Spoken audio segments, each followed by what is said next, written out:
Hello and welcome to this module on primer design. So let me begin with the importance of primer design. So inadequate primer design will result in non-specific amplification, or it will result in primer dimer formation, both of which would result in a complete absence or a decrease in the concentration of the product of interest. So the primary goal of primer design is specificity. You have to keep this in mind. The primary goal of primer design is always specificity. In primer design, there are various factors to consider. So the factors to consider in primer design can be outlined here.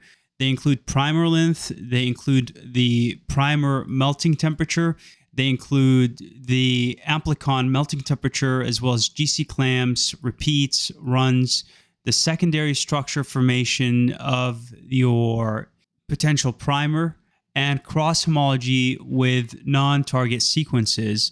So all of these must be kept in mind as factors in primer design. But we have to keep in mind is that these are not independent of one another. So for instance, primer length affects the primer melting temperature.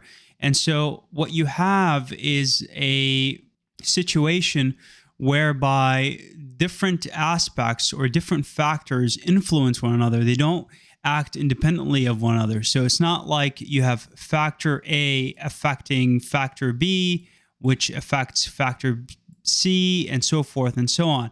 You don't have a linear relationship. Rather, it may be that factor A affects factor B, but then you have factor C and it plays a role into affecting factor B. So you have a multi-dimensional relationship here. So let me talk about primer length. So primer length impacts PCR with regards to specificity and the melting temperature. It's commonly noted that the optimal primer length for PCR applications is whereby you have a primer that is 18 to 25 bases long. Now, the lower limit must be adhered to so that sufficient specificity is achieved.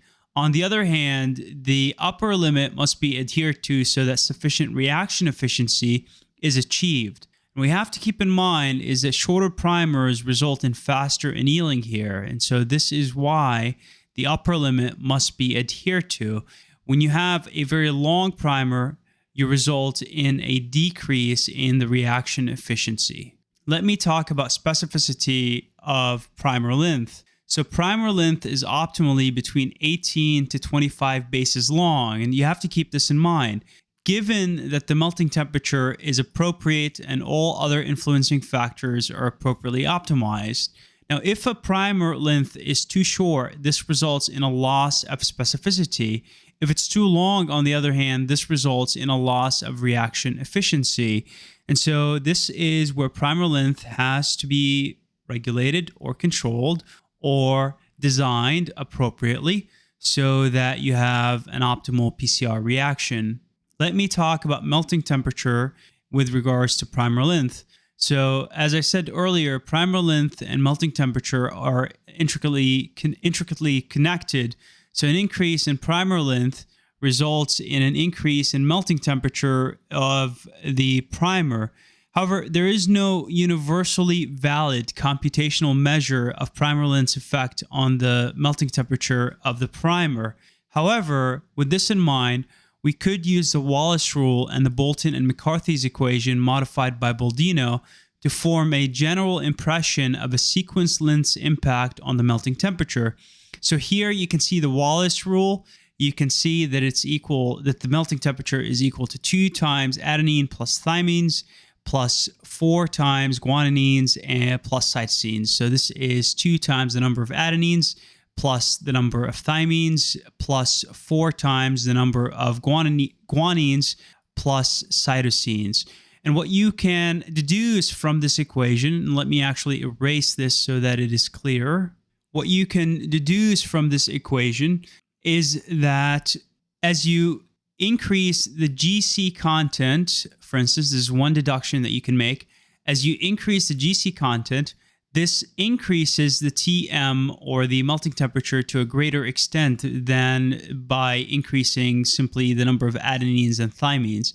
So this should be intuitive and should make sense. Consider that guanine, cytosine, interactions or hydrogen pairs form 3 hydrogen bonds. So you have 3 hydrogen bonds between guanine and cytosines. And so because you increase the guanine cytosine or the GC content, this results in a relatively higher TM because you have a 4 here as opposed to a 2 here by the A plus T, or the adenine plus thymine.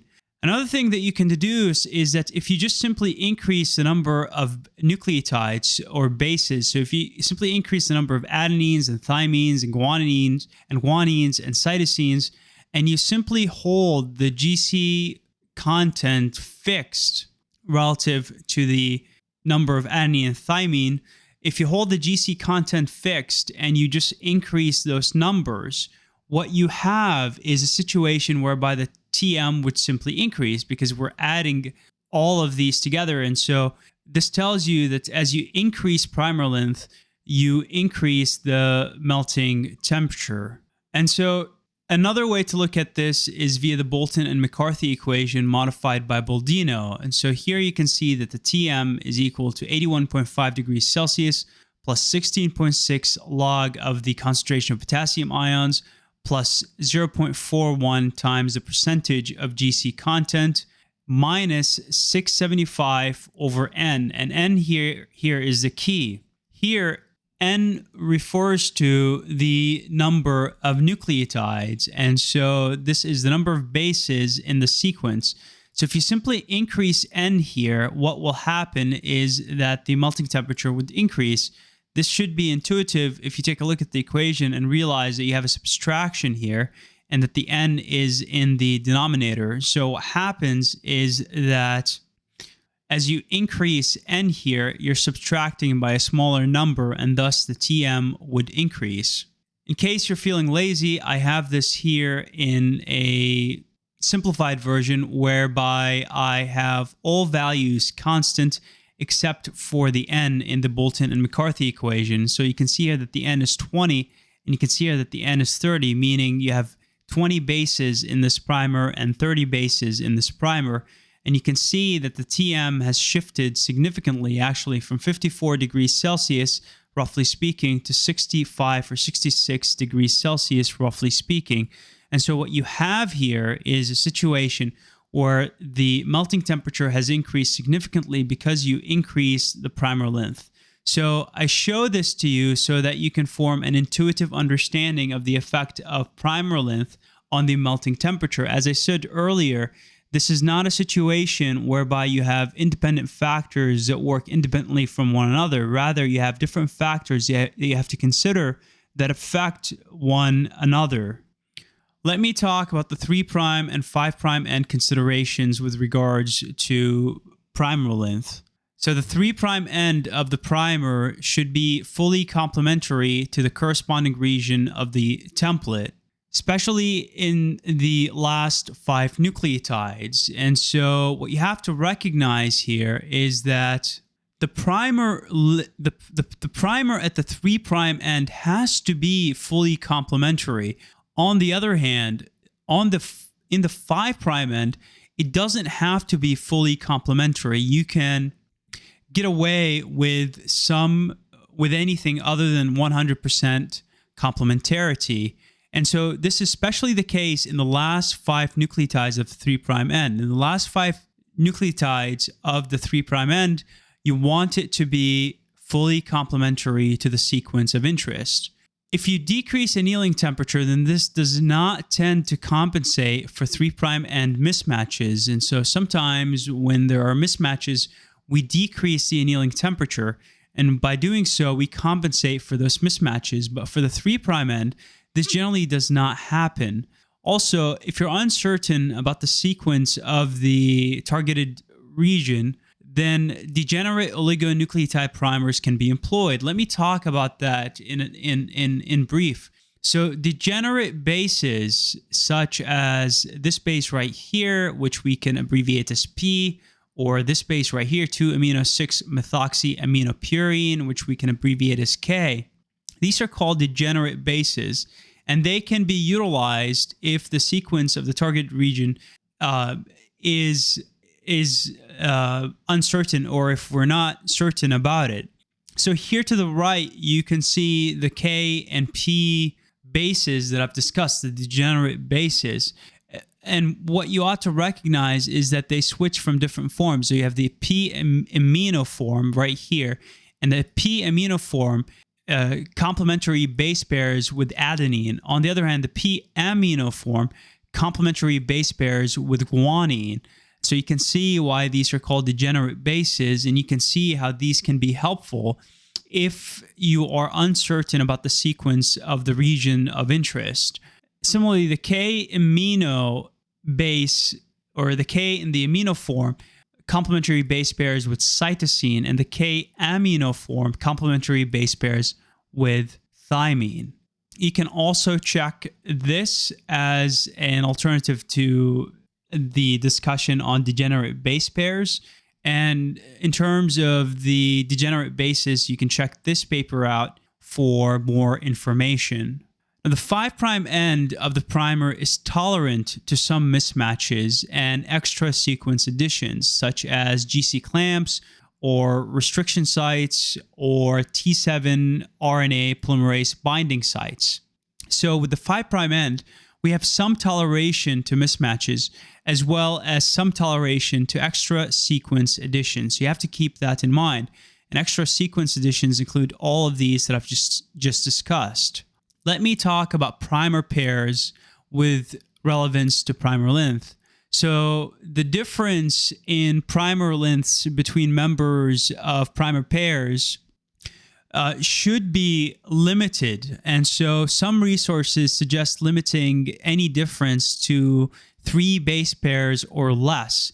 Particularly, this recommendation comes from a reputable book by Sambrook, which is Molecular Cloning, a Laboratory Manual.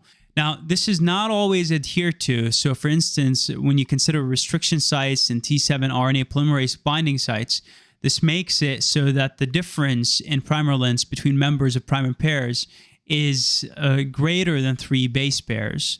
Now, the imperative issue here is to limit differences in melting temperatures, or TM, of primers. And the noteworthy suggestion here is that you limit it to 5 degrees Celsius or less, although even this is not always adhered to, so you ought to keep that in mind. Let me talk about melting temperature in greater detail. So factors that influence the melting temperature include primer length, sequence composition, and primer concentration. And so what you have to keep in mind here is that melting temperature for primers of most PCR applications are 55 degrees Celsius to 60 degrees Celsius. And you can use the Wallace rule here for a quick abbreviation, or a quick way to figure out the TM of your primers. What you have to keep in mind here is that the Wallace rule and the equation, the Bolton-McCarthy equation that I introduced earlier, that have been modified by Boldino, both of these equations work for primer lengths of particular sizes. So the Wallace rule here works for primer lengths of short sizes. You can't use this for long primers. If you have an extra long primer, then you can't use the Wallace rule. Also, the Wallace rule and the Bolton-McCarthy equation modified by Boldino are not the most accurate ways to deduce the primer lengths. They're simply handwritten ways, if you will, if they're just simply ways by which you can figure out the primer length via hand. But in software, in primer design software, there are other methodologies that are utilized to deduce the primer length so that it's more accurate. I'll discuss that in a bit. So let me discuss the melting temperature in greater detail. So the Wallace rule may be used when dealing with sequences of 15 to 20 bases in length. So you can see that it's limited to this length of primers. It also assumes that you're using high ionic strength solvents. It assumes 0.9 molarity of the salt concentration. It also considers base composition, but does not consider base sequence. You have to keep that in mind. So here to the right, you can see the Wallace rule, and you can also see the Bolton and McCarthy equation modified by Boldino, in case you wish to compare those two equations. The more accurate way to deduce the melting temperature is through nearest neighbor thermodynamics. So the melting temperature can be most accurately deduced via thermodynamic analysis. And the nearest neighbor thermodynamic theory is what is utilized here. Primer design software utilized thermodynamic analysis to estimate the TM of primers, either using Santa Lucia's or Breslar's nearest neighbor parameters. So to the bottom, you can see nearest neighbor thermodynamic equations that deduce the TM.